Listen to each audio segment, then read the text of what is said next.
United Facebook में आप सभी का स्वागत है। मैं हूं Jatin Gupta, delighted to be joined by Arnav and Abhimanyu. Manchester United के लिए अब तो समय बहुत ही अच्छा हो गया है। जिस तरीके से हमारी यूरोपियन नाइट चैंपियंस लीग में बहुत ही साउंड जा रही है, ग्रुप ऑफ डेथ को इजीली कॉन्कर कर लिया है प्रोबेबली, और आपको टर्की में और अपने होम पे अगेंस्ट टर्की साइड बहुत ही अच्छी परफॉर्मेंस देनी है ताकि आप स्मूथली चैंपियंस लीग के लास्ट 16 पे चले जाए। मीनवाइल प्रीमियर लीग पे लास्ट वीक चेल्सी के अगेंस्ट जो रिजल्ट था वो शायद कुछ फैंस को पसंद ना आए, क्योंकि नील ड्रॉ जिसमें कोई आपको एम नहीं दिखता बहुत ही हर्ट करते हैं किसी भी फैंस के सेंटीमेंट को, whether you are a Chelsea fan और यूनाइटेड फैन। बोथ फैंस के लिए बहुत पर्टिकुलरली हार्ड होता है। स्टार्ट करते हैं यूनाइटेड के लेटेस्ट रिजल्ट से। अर्नब, जो आया आरपी लाइप्जिग के अगेंस्ट, वो बुंडेसलीगा में बहुत अच्छे परफॉर्मेंस कर रहे हैं। लास्ट सीजन आपको पता ही उन्होंने क्या किया, इवन विदाउट टीमो वर्नर। तो कितनी कॉम्प्रिहेंसिव है यूनाइटेड के स्ट्रक्चर के लिए? मुझे तो लगता है कि हमारे ऑल टाइम यूरोपियन परफॉर्मेंसेस में से बेस्ट में रैंक करना चाहिए इसको, क्योंकि इतने ऑर्गेनाइज थे। मुझे नहीं लगता कि कोई भी क्लियर कट मतलब ऐसा कोई चांस क्रिएट किया लाइप्जिग ने जो उन्होंने अपने दम पे क्रिएट कर लिया हो, या हमने भी कोई सिली मिस्टेक करके उनको दे दिया हो जो क्लियर कट चांस था, जिस जो जो मतलब एक माइंड ब्लोइंग सेव करना पड़ा हो जिसपे। तो ऐसा कुछ नहीं था। नियर पोस्ट पे 2 अटेम्प्ट्स थे, और वो एक स्टैंडर्ड टॉप लेवल कीपर, मतलब प्रीमियर लीग या चैंपियंस लीग लेवल के कीपर को सेव करना ही चाहिए। तो हाँ, कह सकते एक हेडर था, बट वही अगेन कमिंग बैक कि इस तरह के इस स्टैंडर्ड की टीम से आप इतना तो एक्सपेक्ट करेंगे ही। तो आई डोंट थिंक कि दैट वो किसी भी तरह से इस परफॉर्मेंस को छोटा करता है। आई think it's definitely is one of the best European performances, क्योंकि मुझे अभी भी याद है कि अगर हम ये बहुत कहते हैं कि टीम गोल्स कंसीड करती रही है एंड ऑल दैट स्टफ, लेकिन अगर आप हमारा पास्ट यूरोपियन रिकॉर्ड देखें इवन अंडर सर एलेक्स, तो 2006 से जो टीम बनी थी, जो अल्टीमेटली तो 2008 में चैंपियंस लीग जीती, उस टीम के आने से पहले तक भी जब हमने 99 में ट्रेबल भी जीता था, तो मैं उसमें भी हमने लीग स्टेज में, जब हमने मतलब ग्रुप स्टेज में बेसिकली हमने 11 गोल कंसीड किए थे। हमने 20 गोल स्कोर किए थे और 11 गोल कंसीड किए थे। और उसके बाद फिर नॉकआउट्स में आके भी हमने आई थिंक 5 गोल कंसीड किए थे और 9 गोल स्कोर किए थे पूरे फाइनल्स तक। तो मतलब गोल कंसीड करना कभी हमारे लिए बहुत बड़ा इशू नहीं रहा, हम उस पर नहीं चलते हैं। बट 20 नंबर ऑफ गोल्स जो हमने कंसीड जो स्कोर किए थे, वो nobody was even close to it. तो जो अटैकिंग स्ट्रेंथ था हमारा, वो अटैकिंग स्ट्रेंथ फिर से अब हमने इस दिन दिखाया है। लेकिन इस परफॉर्मेंस में अच्छी बात यह है कि जो सर एलेक्स ने 2007-8 में आके टीम में पहली बार एक टैक्टिकल अवेयरनेस डाली थी, वो फाइनली अब भी इस टीम में नजर आ रही है। तो इतना क्लियर कट आप वो अगर 7-1 निकाल दे तो रोमा के अगेंस्ट, जिसमें कि हमने जो भी शॉट ऑन गोल लिया ऑलमोस्ट सारे गोल हुए, तो वो एक वन ऑफ दोज नाइट्स थे जब सब कुछ क्लिक कर गया। बट इस मैच में हमने I think 7 shots on target थे, 14 शॉट्स थे हमारे टोटल। तो उस हिसाब से उसमें अगर हमने 5 गोल स्कोर किए, तो I think it was in terms of a tactical performance, it was as dominant has been. Abhimanyu, इस गेम से अगर सबसे बड़ी आउटकम आपको निकालनी हो तो आप क्या निकाल दोगे एज ए यूनाइटेड फैन? बहुत ज्यादा, मतलब क्लिनिकल टीम हमारी बहुत कम रही है। मतलब चांसेस क्रिएशन अपने बहुत रहते हैं यूजुअली जब से ब्रूनो आए हैं, बट वो ये क्लिनिकल नहीं रहते और हम यही एक्सक्यूज लेते हैं कि चलो टीम यंग है तो इतना कंसिस्टेंट परफॉर्म नहीं कर पाएगी। बट राशफोर्ड की जो फिनिशिंग थी was absolutely brilliant.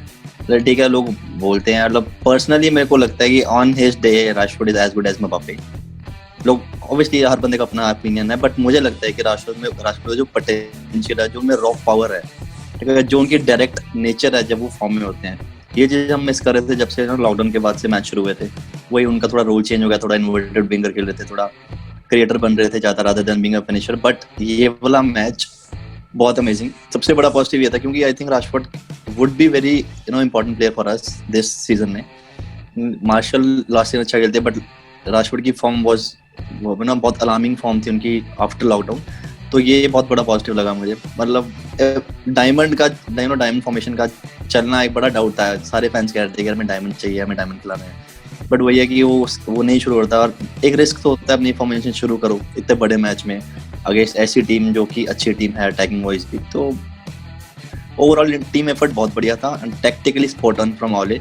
Big games में आई थिंक ओले is probably one of the best managers in the world.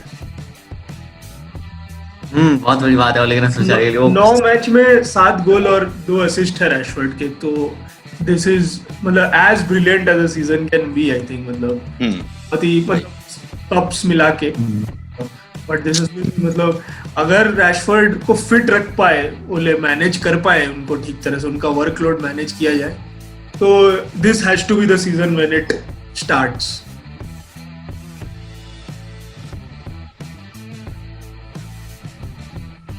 For Rashford, right, for us, Rashford and अस।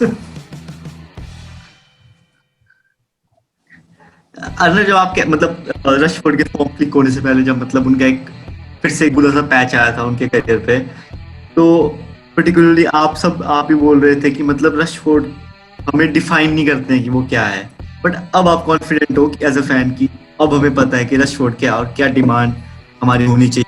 ये तो देखिए डेफिनेट है कि रैशफोर्ड लेफ्ट विंगर नहीं है। अगर वो ओले ये कन्विंस थे और रैशफोर्ड अगर ये इस बात पे कन्विंस्ड है कि वो लेफ्ट विंग खेल सकते हैं, तो बहुत बड़ी प्रॉब्लम है, बिकॉज रैशफोर्ड ट्रैक बैक भी नहीं कर सकते हैं, या वो उनकी नेचर नहीं है, और ना ही Rashford likes to take on full backs, उनको ड्रिबल करके उनको क्रॉस कर सकते हैं। उनका गेम है ज्यादा सेंट्रल एरियाज में, तो it's better that he plays there.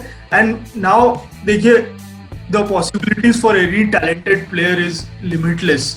अब वो बात है कि वो उसको आगे कितना ड्राइव कर सकते हैं, और क्या वो टैलेंट की कमी है नहीं, लेकिन ऐसे टैलेंटेड प्लेयर हमने बहुत देखे हैं जो अपने आप को पुश करके नेक्स्ट लेवल पे नहीं लेके जा पाते। तो थैंकफुली तो टेंडेंसी दिख रही है रैशफोर्ड की अब सेंट्रल एरियाज में, वो लीथल। अभिमन्यु ने बोला कि उनको 3 क्लियर कट चांसेस मिले, आप कह सकते हैं चौथा उन्होंने खुद अपने लिए मैन्युफैक्चर किया था, बट वो थोड़ा सा ही रैन इनटू द ट्रैफिक और लेफ्ट फुट से उन्होंने डिफेंडर, बहुत ज्यादा डिफेंडर आ गए थे बीच में, तो शॉट ऑन ही नहीं था। बट उसके अलावा 3 उनको चांसेस मिले, तीनों उन्होंने बिल्कुल आसानी से कन्वर्ट किए। तो और मतलब डिसाइसिव कन्वर्जन्स थे, ऐसा नहीं कि यहाँ वहां लग के डिफ्लेक्ट होके बॉल गोल के अंदर चला गया और या फिर कीपर ने मिस कर दिया इजी सेव, ऐसा कुछ भी नहीं था। वो क्लियर कट शॉट्स थे ऑन टारगेट और वो गोल्स थे। तो इससे ये ही देखना है हमें अपने स्ट्राइकर से, क्योंकि एक क्लियर गोल जब एक स्ट्राइकर मारता है ना, जो जिस तरह का गोल ग्रीनवुड ने मारा था फॉर एग्जांपल, तो पूरी टीम में कॉन्फिडेंस बिल्ड होता है कि हमारे में एक गोल स्कोरिंग एबिलिटी है, हम जस्ट बाय लक गोल नहीं स्कोर कर रहे हैं, एक टैलेंट है ये गोल स्कोरिंग का, जो हम इस लेवल पे ला रहे हैं अगेंस्ट द जर्मन चैंपियंस और the top guys in Germany. तो ये that is a different thing, मतलब तो डेफिनेटली अब hopefully he can, his burden is managed well, क्योंकि अब इनके पास काफी लोग हैं, मतलब ग्रीनवुड भी खेल सकते हैं, कवानी खेल सकते हैं। चलिए एटलीस्ट दिसंबर तक किसी नॉर्मल से लीग का फिक्सचर में आप इगालो को भी खिला सकते हैं। तो मतलब इतने सारे ऑप्शन है आपके पास, तो रैशफोर्ड शुडंट बी ओवरवर्क्ड और स्ट्रेस इंजरीज नहीं होनी चाहिए, दैट्स ऑल। एक प्लेयर है डोनी वैन डी वीक, जिनको स्टार्ट मिला अगेंस्ट, खेले भी 60-62 मिनट जितने भी, और ठीक परफॉर्मेंस, आउट एंड आउट। जिस तरीके से फेबिन्यो की इससे कंपेयर करता हूँ, जब फेबिन्यो लिवरपूल आए थे तो बहुत लोग बोल रहे थे खत्म हो चुके हैं, मतलब ये फिट नहीं है, कुछ और नहीं, पहले 6-7 महीने तो कुछ बेरली हुआ ही नहीं था। और उसके बाद जिस तरीके से अपना करियर ट्रांसफॉर्म किया लिवरपूल में, वो तो कमेंडेबल है, कोई भी फैन एग्री करेगा किसी भी जगह से। तो टाइम तो हर प्लेयर को अलग तरीके से लगता है, बट अभी मेरा सवाल ये है कि जिस तरीके से हम डोनी वैन डी वीक को मैनेज कर रहे हैं, पर्टिकुलरली आउटसाइड, जिस तरीके से नेदरलैंड्स के लेजेंड्स बोल रहे हैं, उनके एजेंट बोल रहे हैं, क्या ये ओवर हाइप नहीं है सिचुएशन का, द फैक्ट कि 1-2 महीना तो है प्लेयर को आए हुए मैनचेस्टर यूनाइटेड? जी बिल्कुल, देखो वैन डी वीक कभी ऐसा प्लेयर नहीं था जो स्टार्टिंग में आ जाएगा, ठीक है। वो van de Beek I don't think can replace Pogba और ब्रूनो, ठीक है। और जो करंट फॉर्म पे फ्रेड हैं, आई डोंट थिंक फ्रेड की जगह तो कोई भी नहीं ले सकता इस टाइम पे, जिस फॉर्म पे चल रहे हैं वो। तो एक स्क्वाड प्लेयर आए थे, ठीक है, और चैंपियंस लीग में स्टार्ट कर रहे हैं वो, तो और क्या चाहिए आपको। चैंपियंस लीग का मैच स्टार्ट कर रहे हैं एक नई साइड में, ठीक है यार, स्टार्टिंग में एकदम से मे बी फिटनेस की बात होती है, नए प्लेयर्स आते हैं, उनकी केमिस्ट्री नहीं बन पाती, मे बी हमें वो चीज़ें नहीं दिख रही, ट्रेनिंग में मैनेजर और स्टाफ को दिख रही होगी वो चीज़ें कि अभी वो प्रीमियर लीग स्टार्ट शायद नहीं कर सकते। और ये कोई बहुत बड़ा इशू नहीं है, क्योंकि दिक्कत ये है कि सेम चीज़ चेल्सी के साथ भी है, उन्होंने जायक लिया, ठीक है, वो भी स्टार्ट नहीं करा अब तक कोई मैच, बट मीडिया उनके अगेंस्ट कुछ नहीं बोलता, मीडिया सिर्फ टारगेट करता है यूनाइटेड को एंड आई थिंक मोर ओले को। दो की चीजें, जो चीजें अगर आप ऑब्जर्व करोगे बाकी तो उनमें सेम दिक्कत रहती है आप मीडिया की तरफ से। Probably because we are the biggest club in the world, उस चक्कर से ऑब्वियसली उतना हेटेड भी मिलता है आपको अगेंस्ट मीडिया भी, फैंस भी, ऑपोजिशन भी। तो वैन डर बीक का इस टाइम तक आई थिंक यूटिलाइजेशन सही हुई है, but what I think is कि वैन डर बीक नंबर 10 नहीं है, ठीक है। Van de beak diamond formation में बहुत बढ़िया खेल लेंगे, but I think is not number 10। वो पॉग्बा की जगह खेल सकते हैं, जैसे लास्ट मैच में पॉग्बा खेले हैं, या अगर किसी मैच में फ्रेड को हमें रेस्ट करना है तो उस पोजीशन में वो बेटर खेल सकते हैं, क्योंकि उनकी पासिंग एबिलिटी बढ़िया है, ठीक है, उनकी वन टच पासिंग बहुत बढ़िया है, मूवमेंट बहुत अच्छी है। आई थिंक लास्ट मैच में अराउंड फ्रेड ने हमारा सबसे ज़्यादा डिस्टेंस कवर करा था, और उसके बाद थे हमारे वैन डर बीक जो आई थिंक 60-65 मिनट्स में सब्स्टिट्यूट हो गए थे। तो फिटनेस लेवल बढ़िया है प्लेयर का, मूवमेंट अच्छी है, पासिंग रेंज अच्छी है। तो ठीक है यार, अभी मीडिया ने बोलना है, उसमें कुछ भी कर लो आप, मीडिया ने तनिया बोलना है, अभी भी बोलना है। अब आर्सेनल ड्रॉ कर देंगे तो भी मीडिया बोलेगी कि Ole is not technically well, चलो whatever it is, but I think van de Beek का स्टार्ट सही है। अभी तक 3-4 अपीयरेंसेस हो चुकी हैं, एक कप में मैच शुरू करा था, एक चैंपियंस लीग में मैच शुरू करा है, 1-2 सब्स्टिट्यूशन हो चुके हैं। आई थिंक इससे ज्यादा इन्वॉल्व करना इस टाइम पे शायद दोनों के लिए रिस्की है, शायद उनकी परफॉर्मेंस इतनी अच्छी ना हो पाए, और शायद अगर अच्छा नहीं खेल पाए तो मे बी उनके कॉन्फिडेंस पे फर्क पड़ेगा, तो वो अवॉइड करने के लिए बहुत स्मार्ट मूव है बोलेगा। आई think it's fine, not big deal. Actually वही मैं ये कहूँगा, अगर हम मतलब इसी पे मैं थोड़ा सा बोलूँगा कि ज़िएक जब आए तो पहले 1-2 मैच खेले थे चेल्सी की फ्रेंडलीज में, बट फिर वो इंजर्ड हो गए थे, तो उनको इसीलिए मौका नहीं मिला था। और यहीं पर एक डिफरेंस आता है, क्योंकि देखिए एक ही चीज है जो इस सिचुएशन को आई थिंक नॉर्मलाइज कर सकती है, अगर ओले और वैन डर बीक के बीच चीजें क्लियर रही हो right from the start basically. क्योंकि एक फीलिंग थी और नेदरलैंड और डच मीडिया और यूरोपियन मीडिया में कि वैन डर बीक एक अपने करियर का नेक्स्ट स्टेप ले रहे हैं, and he is probably going to be one of the main players in the United rebuild and things like that. तो ऐसे आपका मतलब जो मैं कह रहा हूँ वही 66% ऑलमोस्ट, चलिए मान लेते हैं अगर हम पेलिस्त्री का भी ट्रांसफर जोड़ ले तो 60% अपना ट्रांसफर बजट हमने एक प्लेयर पे खर्च किया है, और वो है वैन डर बीक। और उसके बाद वो प्लेयर आपके पास सीजन के शुरू से आ चुके हैं, और सबसे ज्यादा शायद उन्होंने ही ट्रेनिंग की है, फिर भी आप अपने समर के बेसिकली प्रीमियर साइनिंग को स्टार्ट नहीं करवा पा रहे हैं। This is a worrying factor. तो ये कहता है कि आपने सीधे सीधे एक बेंच प्लेयर खरीदा है। और लेकिन आई हैव दिस, मतलब ये समझ में आ रहा है कि पूरी डच मीडिया और पूरे जो भी अयाक्स से रिलेटेड लोग हैं जो वैन डर बीक के साथ कनेक्टेड है और अयाक्स से कनेक्टेड है, वो ये समझते थे या फिर उनको ये इंप्रेशन दिया गया था कि van de beak first team के आसपास खेलेंगे। अब इसमें शायद एक बहुत बड़ा झटका लगा जब पॉल पॉग्बा, मैटिच और ब्रूनो के इस ट्रियो को बेसिकली स्टार्ट करने, जो हमारा पिछले साल का मेन ट्रियो था मिडफील्ड में, वो उनको स्पर्स ने 6-1 की थ्रैशिंग दे दी बेसिकली उस मिडफील्ड को। तो अब उस पूरे फॉर्मेशन को हमको बेसिकली निकालना पड़ा है। We have to throw it out of the window, और हम 2 पिवट या फिर 2 होल्डिंग प्लेयर्स के साथ जा रहे हैं बेसिकली। तो अटैकिंग मिड ऑप्शन है वो, आप लेफ्ट अटैकिंग मिड सोचो या सेंटर अटैकिंग मिड, वो जनरली एक ही रहता था, और अब फिर उस पे पॉग्बा बन गए थे ब्रूनो के, आप कह सकते हो रोटेशन या बैकअप, जैसा भी जो भी टर्म आप यूज करना चाहते हो। तो वो एक बहुत बड़ा चैलेंज है। तो ये कहीं भी दिख नहीं रहा था कि वैन डर बीक टीम में आएंगे कैसे, और ऑनेस्टली अभी भी नहीं दिख रहा अगर मैं सच में कहूँ तो क्योंकि बहुत मुश्किल हो गया वैन डर बीक, क्योंकि जो उनका स्टाइल ऑफ प्ले है वो एक सिस्टम से रिलेटेड है।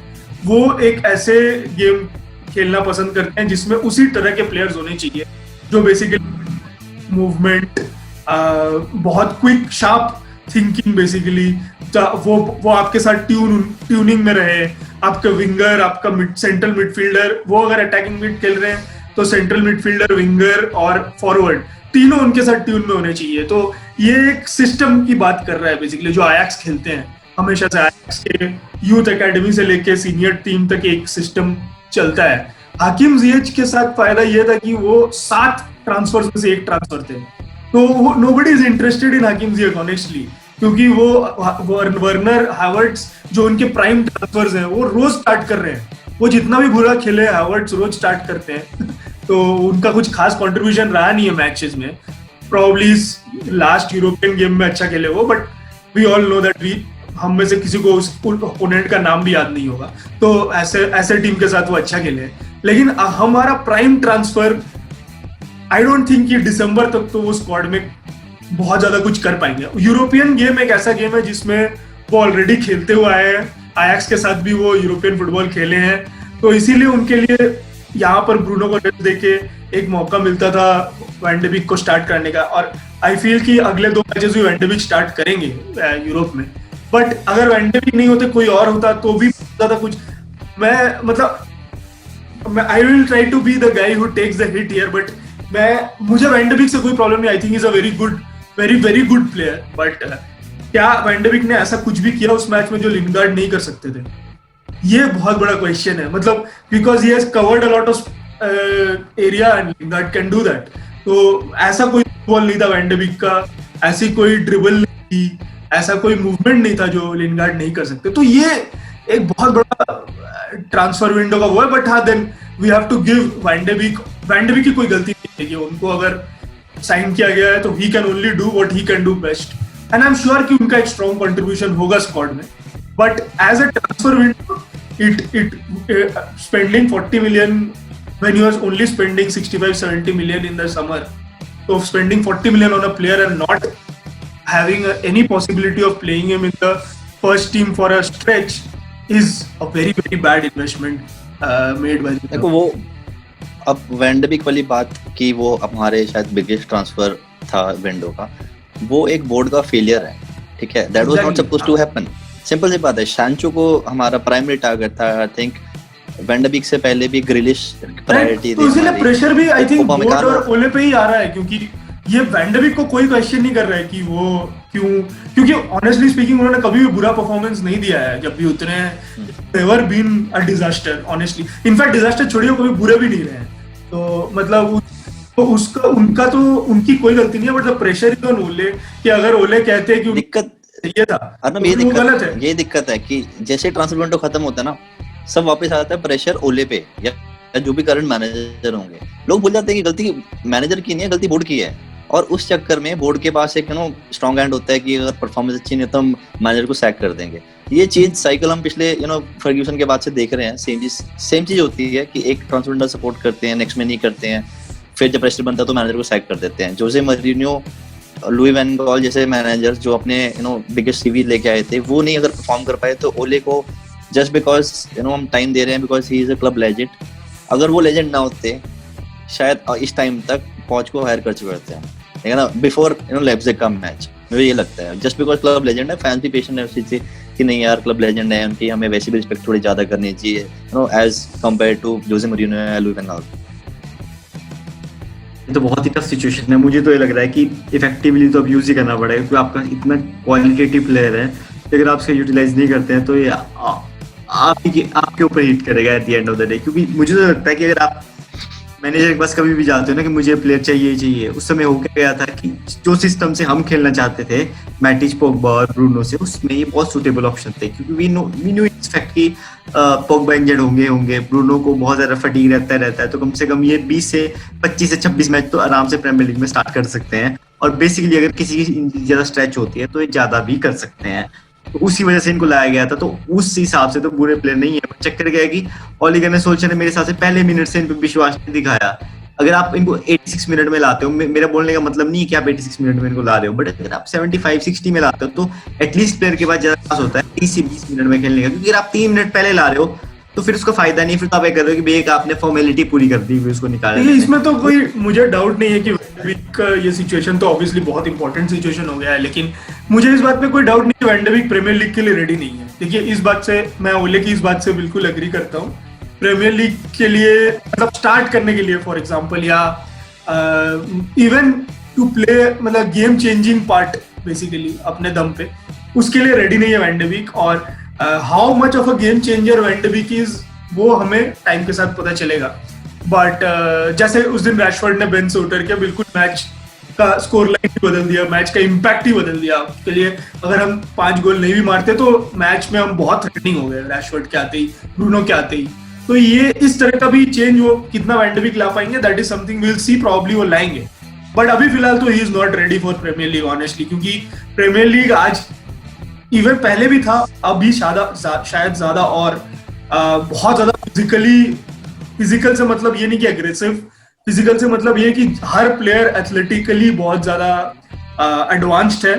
और आप अगर आप एक प्लेयर को आसानी से ड्रिबल नहीं कर पाएंगे। सारे मैनेजर्स यूरोपियन है, तो इसी वजह से यूरोपियन प्लेयर्स भरे पड़े हैं प्रीमियर लीग में, और हर तरह के यूरोपियन प्लेयर है। ऐसे प्लेयर्स है जो हो सकता है कुछ दिन बाद स्पर्स या एवर्टन या आर्सेनल जैसी टीम्स में खेलने की खूबी रखते हैं, मतलब इनफैक्ट आज ही खेलने की खूबी रखते हैं। ऐसे प्लेयर बहुत सारे छोटे छोटे टीमों में भी खेल रहे हैं। तो वैन डी बेक के लिए को प्रोटेक्ट करना बहुत जरूरी है, जो अभिमन्यु ने शुरू से भी कहा मुझे लगता है कि आप उसको उतारे, इधर टीम भी प्रेशर में है और वैन डी बेक को डबल उसका प्रेशर लेना पड़े कि उनको अगेन वही as a premier signing he has to come in and save the day. तो दैट्स नॉट राइट, मतलब तो उनको उससे बचाना भी जरूरी है थोड़ा।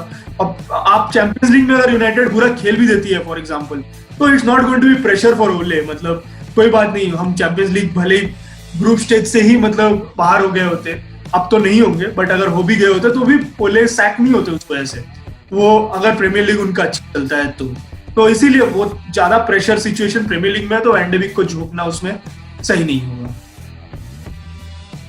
एक मैच आ रहा है बहुत ही खतरनाक हमारा आर्सेनल के अगेंस्ट, मतलब अब तो दोनों टीम्स की सिचुएशन बहुत ही अच्छी नहीं है, बट स्टिल राइवरी जो है पर्टिकुलरली प्रीमियर लीग में ये हॉटेस्ट राइवरी कह सकते हैं आप अगर प्रीमियर लीग की जितनी भी थोड़ी सी हिस्ट्री निकालें, क्योंकि जितना क्रंच फुटबॉल जब मैनचेस्टर यूनाइटेड आर्सेनल में होता है, बहुत ही मतलब एक वंडरफुल सिचुएशन है फैंस की तरफ से, और पर्टिकुलरली जिस तरीके से दोनों फैन बेस बहुत ही वोकल है सोशल मीडिया में, तो फिर और ही मजा आ जाता है इस मैच का। तो मतलब जिस तरीके से आर्सेनल जा रहा है, यूनाइटेड खेल रहा है, क्या लगता है आपको यूनाइटेड कितना अपर हैंड है आर्सेनल के अगेंस्ट या नहीं है? देखिए फॉर्म वाइज और अगर सिर्फ देखेंगे तो फिर अब डेफिनेटली काफी ज्यादा अपर हैंड है, क्योंकि आर्सेनल के पास कोई ज्यादा गोल स्कोरिंग ऑप्शंस है नहीं। यही उनका सबसे बड़ा प्रॉब्लम है, ये कि ऐसे प्लेयर नहीं है जो out of nowhere goal score कर जाएंगे, या जो थ्रेट है बेसिकली वो नहीं है। वो अल्टीमेटली घूम फिर के ओबामेयांग पे ही है, इनफैक्ट अभी थोड़े से कोल्ड फेज से गुजर रहे हैं। तो बट वही है कि पता नहीं, मुझे ऐसा लगता है कि पिछले 2 साल से आर्सेनल यूनाइटेड की बोगी टीम है इन अ वे। हम किसी न किसी वजह से उनके साथ पॉइंट जरूर ड्रॉप करते हैं, और या तो 0-0 ड्रॉ हो जाता है, वो 1-1 ड्रॉ हो जाता है, कुछ ऐसी टाइप की चीजें होती हैं जो मतलब हम फॉर्म में भी होते हैं तो भी उनके साथ जाके पॉइंट ड्रॉप कर देते हैं। तो इसका एक बहुत बड़ा रीजन मुझे ये लगता है कि टैक्टिकली आर्सेनल बाकी सारे प्रीमियर लीग की टीम से थोड़ा अलग सेटअप करती है, और यूनाइटेड के साथ अपने आप को चार्ज अप फील करती है, क्योंकि उनको लगता है कि they are as good as the United team, जबकि वो शायद वहां तक नहीं है, बट उनको ऐसा बिलीव है कि वो प्रूव करना चाहते हैं ये चीज। तो when you are close to somebody, तो you feel that you are better than them sort of, तो वो उसकी वजह से करते हैं। लेकिन एक डुएल है जो मेरे ख्याल से पूरी की पूरी प्रीमियर लीग में, इनफैक्ट आज तक मैंने जितना आरन वन-बिसाका को देखा है, तो सिर्फ और सिर्फ एक ही विंग फॉरवर्ड है जो उनको बार बार बीट करता है, और वो है ओबामेयांग। वो ओबामेयांग ने उनको बहुत परेशान किया है, वो उनको अंदर बीट करते हैं, अगर वो अंदर बीट नहीं होते तो बाहर बीट कर देते हैं, और being as tall as Aaron Wan-Bissaka, his strides are also stronger, तो एक टच में काफी आगे पीछे करते हैं अपने आप को। तो वो एक थ्रेट है जो वन-बिसाका को आई थिंक कैप्चर करना पड़ेगा। बाकी स्टर्लिंग वगैरह सारे को वन-बिसाका ने कैंसिल आउट किया है, वो कोई भी उनके सामने नहीं खड़े हो पाए, बट ओबामेयांग का काफी इम्पैक्ट रहा है उनके साथ, और यही एक रीजन है कि I think Arsenal have done well against us. उनका स्टार प्लेयर हमारे साथ परफॉर्म करता है, गोल्स की तरह हो या दूसरी भी तरह हो, कंट्रीब्यूशन की तरह, तो अब हमको वो कैंसिल आउट करना पड़ेगा। बट देखिए मैं तो उस पर बिलीवर हूँ, मुझे लगता है अगर हम अपने चांसेस को लेके क्लिनिकल रहेंगे तो फिर कोई चांस नहीं आर्सेनल का, क्योंकि हमें इनफ एंड मोर चांसेस मिलते हैं, और वो हम फिनिश नहीं करते हैं। हमारी फिनिशिंग एबिलिटी क्वेश्चन मार्क रही है मोस्ट ऑफ द टाइम मेरे लिए, बट अब जिस तरह का फॉर्म रैशफोर्ड दिखा रहे हैं, जिस तरह का फॉर्म ग्रीनवुड ने दिखाया एक ही हाफ में, अगर ये इस तरह के फॉर्म को कैरी करते हैं, क्योंकि मुझे लगता है ये दोनों स्टार्ट करने वाले हैं, तो फिर I don't have a problem, हम 3 गोल तो आराम से मार सकते हैं। And I don't think Arsenal can score 3 goals at all, कोई चांस नहीं है। वो मैक्सिमम 1 गोल आर्सेनल स्कोर कर सकते हैं, उससे ज्यादा नहीं। तो we have to score more than 1 और 2 बेसिकली। मेरे हिसाब से 3 वी कैन डू, तो वो that is what we need to focus on punishing Arsenal. और हमारा होम गेम है, we need to play like that. अब अर्नब ने एक बात बोली, हमारा होम गेम है, हमको उस तरीके से खेलना चाहिए, बट हम क्या उस तरीके से खेलेंगे, वही सबसे बड़ी क्वेश्चन है इसमें। मतलब अगर अच्छे से खेलते हैं तो, क्योंकि जब ये बड़ा पैच है ना जो यूनाइटेड का स्टार्ट हुआ था और इसको खत्म कर लेंगे आर्सेनल, अगर ये पैच बहुत अच्छे ढंग से खत्म हो जाए तो मतलब फैंटास्टिक है क्लब के लिए। अभिमन्यु, क्या लगता है आर्सेनल के अगेंस्ट क्या हम स्टेटमेंट्स एक छोड़ के चले जाएंगे कि नहीं भाई हमने एक परफॉर्मेंस दिया है, मतलब अब हम बोल रहे हैं कि हमने अब बिग बॉयज हम एंटर हो रहे हैं उस स्टेज पे probably? I think it's the need of the hour, because PSG के अगेंस्ट हमारा बहुत स्ट्रॉन्ग रिजल्ट था, ठीक है, बट वही हम एक्सपेक्टेशन ले गए थे चेल्सी के अगेंस्ट, बट चेल्सी के अगेंस्ट दोनों टीम्स बहुत डिफेंसिव खेली, ठीक है। लास्ट के 15 मिनट में आई थिंक हमने अटैक करा और वो शायद 5 मिनट ही हमें कम रह गए थे जैसा अटैक चल रहा था। अगर 5 मिनट और होते तो I think we could have scored against Chelsea also. वही बात है कि ज्यादा डिफेंसिव ना करें। लास्ट मैच में मैं ये बोला था कि we should not give such respect to Chelsea Arsenal. वो इतनी बड़ी टीम नहीं है कि यार हम डर के खेलें। डेकॉन करंट फॉर्म देख लो, आप लास्ट 5 साल की फॉर्म देख लो। अगर यूनाइटेड ने स्ट्रगल करा है तो बाकियों ने भी स्ट्रगल करा है। ऐसा नहीं है कि आर्सेनल बहुत अच्छी जा रही है, आर्सेनल भी बहुत स्ट्रगल कर रहा है। आई थिंक हमारे से ज्यादा ही कर रहा है, ठीक है। वो बात अलग है कि उनका भी बोर्ड ऐसा है और अपना ही बोर्ड ऐसा है, तो उन सब चीज़ों में है। And I think we should थोड़ा स्ट्रॉन्ग स्टार्ट करें गेम को। Formation almost timely start last की तरह, and I think Bruno will come in place for van de Beek start I don't think करेंगे इस बार, क्योंकि ब्रूनो को करना चाहिए, ठीक है। और आई थिंक हमें लिंडलॉफ की जगह टॉन्सबी को खिलाना चाहिए, क्योंकि अगर जैसे अर्नब ने बोला कि ऑबामेयांग थोड़ा अटैक करते हैं एरन वन-बिसाका को, जो कि हमारे स्ट्रॉन्गेस्ट डिफेंडर हैं, तो हमारे पास एक सेंटर बैक होना चाहिए एटलीस्ट जिसके पास पेस हो, जो ट्रैक कर सके अगर कोई वन-बिसाका एरर करते हैं, क्योंकि लिंडलॉफ और मैगवायर वो चीज़ नहीं कर सकते। दोनों ने अच्छा मैच खेला लिंडलॉफ और मैगवायर ने, देखो उसमें अलग चीज़ है, बट इस मैच की रिक्वायरमेंट अलग है। अगर हम मबापे के अगेंस्ट, नेमार के अगेंस्ट टॉन्सबी को स्टार्ट करा सकते हैं 1 साल के बाद, तो हम आर्सेनल अगेंस्ट क्यों नहीं करा सकते? एज सिंपल एज दैट कि हमें वो करना चाहिए, सो दैट एक कवर मिल जाए एरन वन-बिसाका को, क्योंकि डायमंड में हमारे पास विड्थ नहीं है। देखो हमें पहले लग रहा था कि टेलिस फिट होंगे, अब टेलिस को भी कोविड हो गया है, होपफुली वो जल्दी रिकवर कर देंगे, ठीक है। तो लेफ्ट साइड से हमें इतना अटैक नहीं मिल पाएगा। शॉ की साइड से शॉ डिफेंसिवली बहुत बढ़िया है, बट अटैक में इतना वो नहीं सपोर्ट कर पाते, तो मे बी एरन वन-बिसाका को थोड़ा अटैक करना पड़ेगा। तो उस सेंस में एक होल हो सकता है पीछे राइट साइड पे, जहाँ पे ऑबामेयांग को जगह चाहिए और जहाँ से वो अटैक करते हैं। तो उसके लिए अगर हम एक्सरू खिलाते हैं वहाँ पे right centre back, and I think he can do a great job, because और वो हमें चाहिए भी। Rest part I think will win. Start करें ग्रीनवुड और रैशफोर्ड से, और अर्नब ने बोला कि रैशफोर्ड की मेन प्लेस फॉरवर्ड ही है, बट वही बात है कि अगर वो लोन फॉरवर्ड खेलते हैं ना, लोन फॉरवर्ड वो इतना नहीं अच्छा कर सकते। जो ये फॉर्मेशन है डायमंड के साथ, अगर हमारे पास 2 सेंटर फॉरवर्ड हो गए ना, सेम अगर मार्शल और रैशफोर्ड खेल रहे हैं, वो बहुत ब्रिलियंट खेलेंगे, उनका इंटरप्ले बहुत अच्छा है। सिमिलरली ग्रीनवुड, मुझे ऐसा लगता है कि going forward Rashford loan forward भी अच्छा खेलेंगे, लेकिन अभी नहीं। वो हाँ, अभी I think he is not इतना मैच्योर नहीं है वो इतने, उनको वो पोजीशन खेलना पड़ेगा। ये ऐसे अचानक से नहीं आता है, ये आपको develop. I think Cavani can help him, because Cavani बहुत उस पोजीशन में खेलने, लेकिन वो पोजीशन उनको देना पड़ेगा बेसिकली ना, मौके देने पड़ेंगे। वो कोई आपको वो कोई भी रैशफोर्ड को जितना भी समझा ले, मैच सिचुएशन में रैशफोर्ड को वो अप्लाई करते रहना पड़ेगा 10-15 गेम्स तक। जब वो पोजीशन खेलेंगे, अलग अलग टाइप के डिफेंडर्स के अगेंस्ट खेलेंगे, कोई स्ट्रांग होगा, कोई लंबा होगा, क्विक हो, तब उनको समझ आएगा कि उनको कैसे अडेप्ट करना है मैच टू मैच, क्योंकि बहुत ज्यादा मैच टू मैच चीजें बदलती है। अब मार्शियल ने भी अडेप्ट किया है अब काफी हद तक, वो सीखे हैं कि कैसे बॉल को कंट्रोल पे रखना है, फाउल लेना है कैसे मुझे, ताकि मतलब मैं अकेला पड़ जाऊं और कोई मेरे आसपास ना है तो मैं फ्री किक लेके वो पोजीशन दूं वापस। तो ये सब चीजें बहुत basic tricks of the trade जिसको कहते हैं, ये किसी के कहने से नहीं होंगी, ये उनको परफॉर्म करना पड़ेगा। तो और मुझे ये भी लगता है कि इंटरेस्टिंग पार्ट यही होगा कि क्या ओले डायमंड के साथ स्टार्ट करने की कॉन्फिडेंस रखेंगे इस मैच में, क्योंकि ये तो आर्सेनल लेफ्ट फ्लैंक से बहुत ज्यादा अटैक करते हैं, तो मतलब उनके at times left side overload पे खेलते हैं, तो at times there will be Granit Xhaka, probably Tierney जो रेस्टेड थे अभी, तो वो होंगे, साका होंगे और ओबामैंग, चारों लेफ्ट साइड से खेलेंगे, एक इकट्ठे आ जाएंगे। तो वो जो ओवरलोड है वो हमको ट्रैक करना पड़ेगा। अब वो बहुत ज्यादा हसल बसल के साथ खेलना पड़ेगा। तो इन ऑल लाइकलीहुड मैक्टोमिनाई स्टार्ट करें, लेकिन पॉग्बा लेफ्ट साइड मिडफील्ड में मतलब सडनली मतलब आप पॉग्बा को 2 स्टार्ट देंगे या नहीं देंगे, क्योंकि वो शेकी तो रहे हैं। वो ऑब्वियसली चैंपियंस लीग में उन्होंने बहुत अच्छा खेला है। आई थिंक पिछले 1-1.5 साल में मेरा देखा हुआ पॉग्बा, 1-1.5 साल में आधा टाइम वो इंजर्ड थे, तो 2 साल में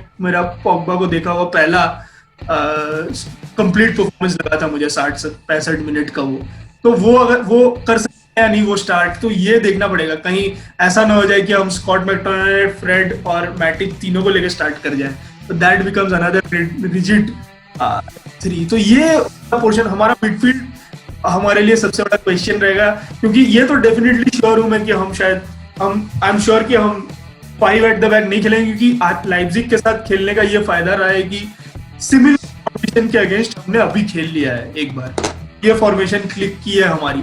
तो आई होप कि हम इसी पे कंटिन्यू करें, लेकिन पर्सनल इंटरेस्टिंग।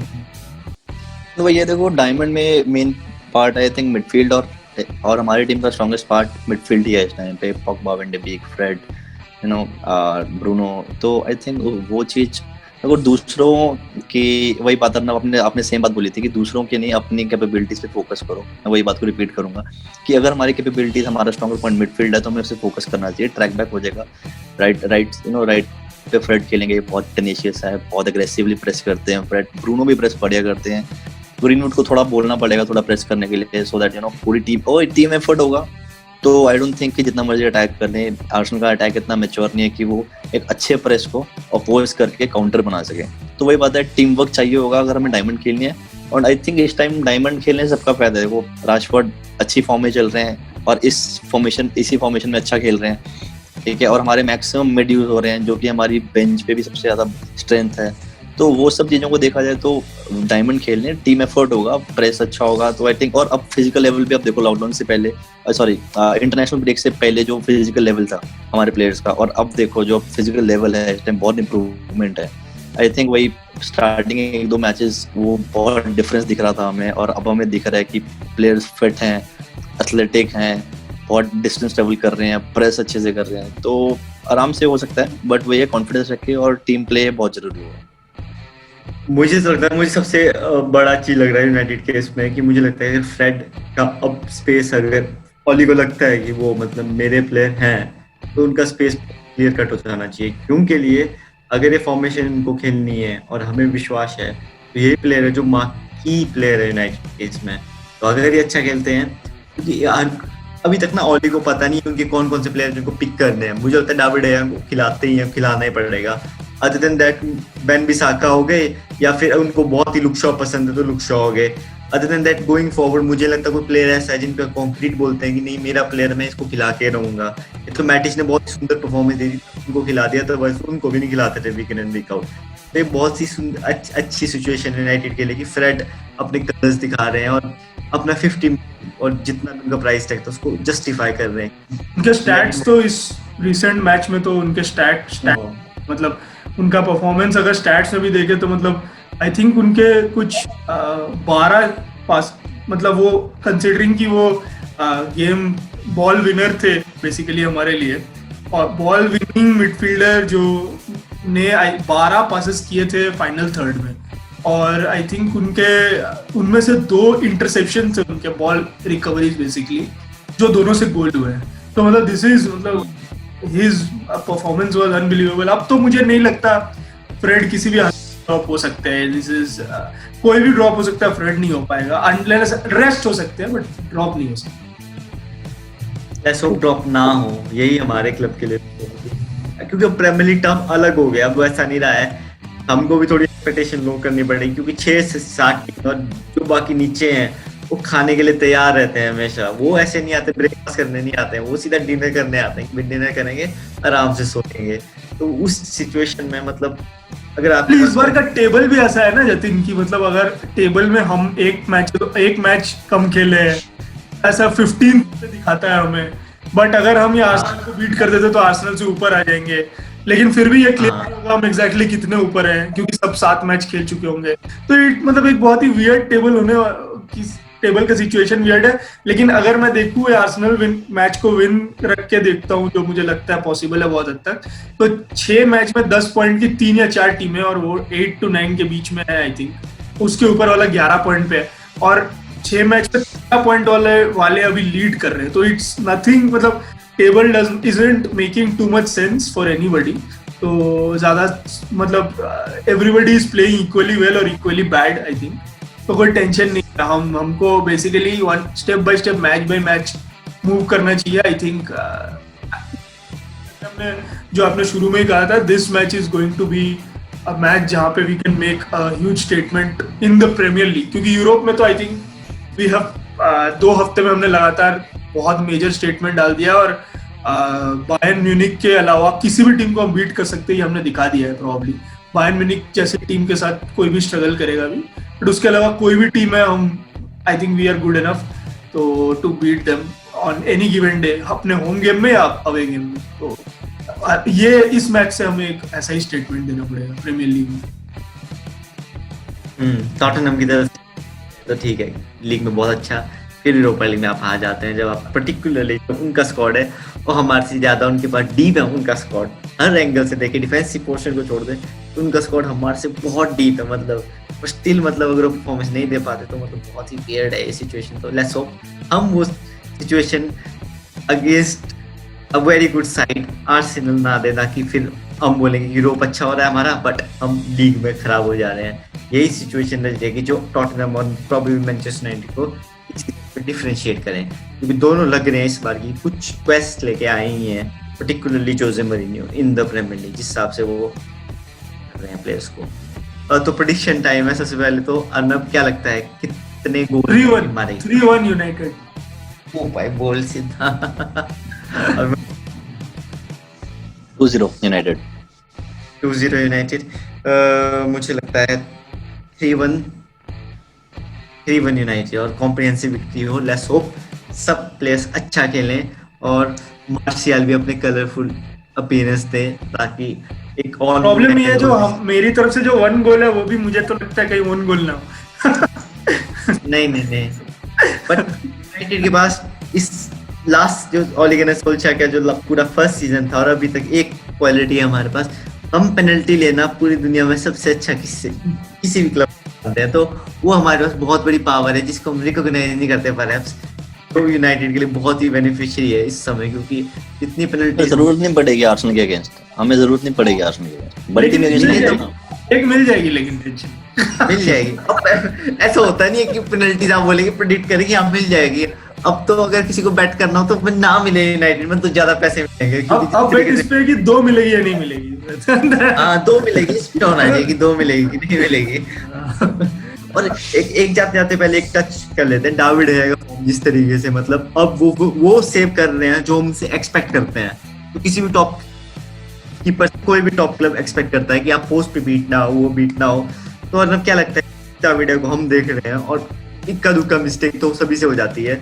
तो क्या लगता है कि अब हमारे पास वो बिलीव है कि डिफेंडर के पास वो बिलीव है कि डेविड अगर हम मिस्टेक भी कर जाते तो नहीं डेविड है बचा लेंगे।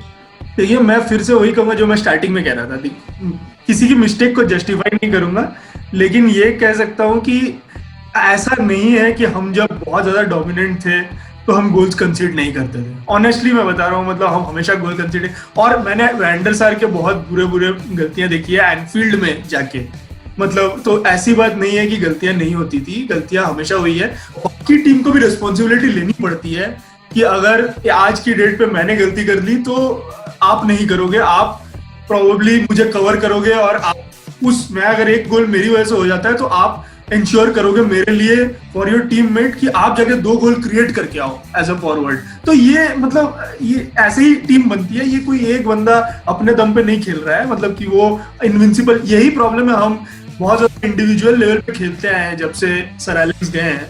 हम पहले बड़े ही, मुझे लगता है कि काफी सारे एवरेज काफी अच्छा खेलते थे, और वो इसी वजह से था क्योंकि आपको वो था कि गलतियां सबसे होती है, सब एक्सपेक्ट करते हैं इससे गलती होगी, बट उस गलती के बाद पूरी टीम कैसे बिहेव कर रही है, कैसे रिएक्ट कर रही है, वो इम्पोर्टेंट। तो वो कोई बात नहीं, वो आता जाता रहता है, वो जितना भी बड़ा प्लेयर हो, भगवान नहीं है वो। तो मैंने भी पेनल्टी मिस कर दिया था जाके अर्जेंटीना के फाइनल में चिली के अगेंस्ट में। तो ये कोई और मतलब कुछ छोटा मोटा मिस नहीं था, मतलब ग्राउंड के बाहर मार दिया था उन्होंने। तो मतलब वो ऐसा होता है, तो कोई बड़ी बात नहीं है वो। इट्स स्क्वाड को, डेविड डया पे कोई शक नहीं है। हाँ ये है कि अब कंपटीशन है स्क्वाड में, तो मैं फैन की तरह सोचूंगा। और मैं देखिए, जितना भी ज्यादा डेविड डया हमारे प्लेयर हो, लेकिन उतने ही डीन एंडरसन भी हमारे प्लेयर है, उतने ही आज भी सर्जियो रोमेरो भी हमारे प्लेयर है। तो मैं एज अ यूनाइटेड फैन, जो मुझे सबसे बेस्ट ट्रेनिंग में लगेगा मैं उसे खिलाऊंगा। तो अनफॉर्चुनेटली ट्रेनिंग तो मैं देखता नहीं हूँ, तो अगर ओले देखते हैं और उनको ये लगता है कि डेविड डेया है, तो कोई डाउट ही नहीं है, उनमें क्वालिटी की कोई कमी नहीं है, गलती सबसे होती है। गलती सबसे होती है। लेट्स होप इस बार झाका कोई बहुत ही क्लिनिकल गोल यूनाइटेड के लिए स्कोर ना करें, क्योंकि अभी यूनाइटेड अच्छा खेलता है तो झाका पता नहीं दूसरी फॉर्म में लगते हैं। वो लगते हैं कि जो 2016 पहले झाका थे वही झाका। तो लेट्स होप कोई ऐसा करिश्मा ना आर्सेनल करे और हम 3 पॉइंट्स कलेक्ट करें और एक अच्छे तरीके से इस वीकेंड को खत्म करें और फिर नेक्स्ट चैप्टर स्टार्ट करें जिसमें एक steady hand on the tiller हो। लेट्स होप अपने premier Manchester United Indian fan channel Red Devilry पे हमारे साथ जुड़ने के लिए बहुत बहुत धन्यवाद। चैनल को सब्सक्राइब कीजिए और अगर आपको ये वीडियो पसंद आया तो उसे लाइक कीजिए। साथ ही साथ कमेंट सेक्शन में हमें अपने व्यूज़ बताइए और सबसे ज़रूरी बात, जाने से पहले बेल आइकन प्रेस करना बिल्कुल मत भूलिएगा ताकि हमारे शोज आप तक जल्द से जल्द पहुंच सके। So let's continue on this journey and express our love for the greatest football club in the world. Glory, glory, Man United! Glory, glory, Man United!